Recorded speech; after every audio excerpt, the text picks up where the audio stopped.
Hello all, welcome to Pharmacochemistry classroom. In this video we are going to talk about electrophilic aromatic substitution reactions. Specifically we are going to talk about halogenation reactions.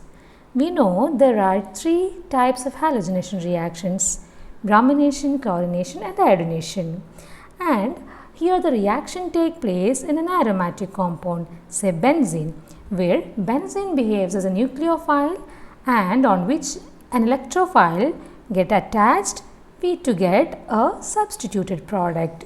First we are going to talk about bromination reaction, where a benzene is converted into bromobenzene.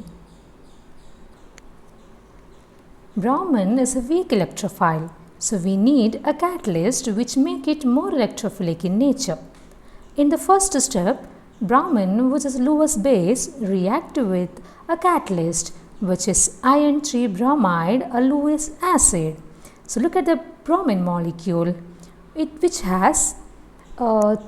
at the bromine molecule. Each atom has 3 lone pair of electrons. It adds to FeBr3 to get a Lewis acid base complex, which is our electrophile.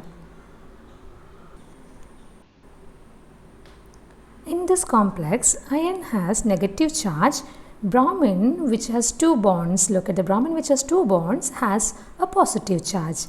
Like always in an electrophilic aromatic substitution reaction, benzene is a nucleophile and the bromine, which is at the far left end, is going to behave as an electrophile.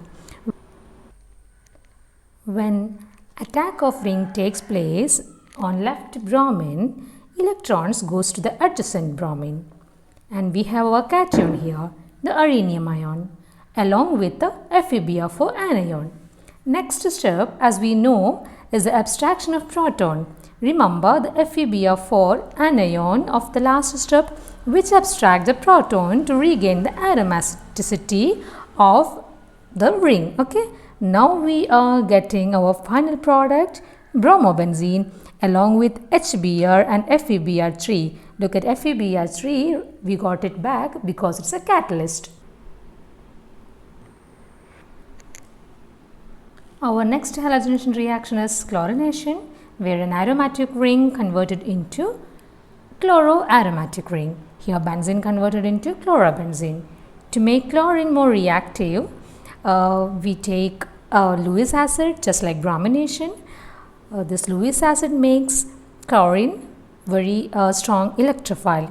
So FeCl3, AlCl3, etc. can be used as Lewis acid. Here I have taken FeCl3.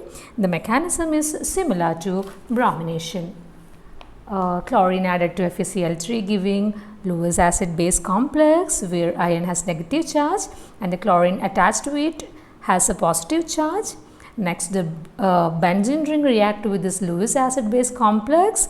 Yes, one of the double bonds react with the chlorine atom on the far left, and the chlorine goes to the when chlorine react with the one of the double bonds, the electrons on H goes to the adjacent chlorine atom, giving a rhenium ion.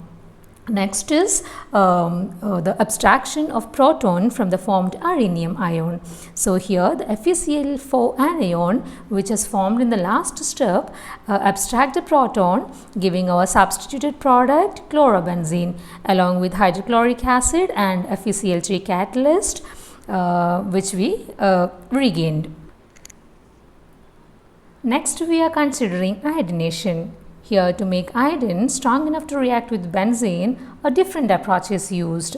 Lewis acids are not sufficient to make iodine a strong electrophile, so we use oxidants here. Oxidation of iodine produce I+ anion, which is electrophile. Here are the examples of oxidants used: nitric acid, sulfuric acid, CuBr2, hydrogen peroxide, etc. can be used as oxidants.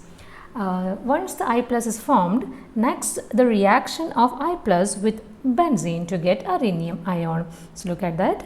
And after a rhenium ion formed, next comes a deprotonation. Base abstract proton from the rhenium ion. So here the base here will depend on which counter ions are floating around from the oxidation step. So here we get, after deprotonation, our iodobenzene. Thank you for watching.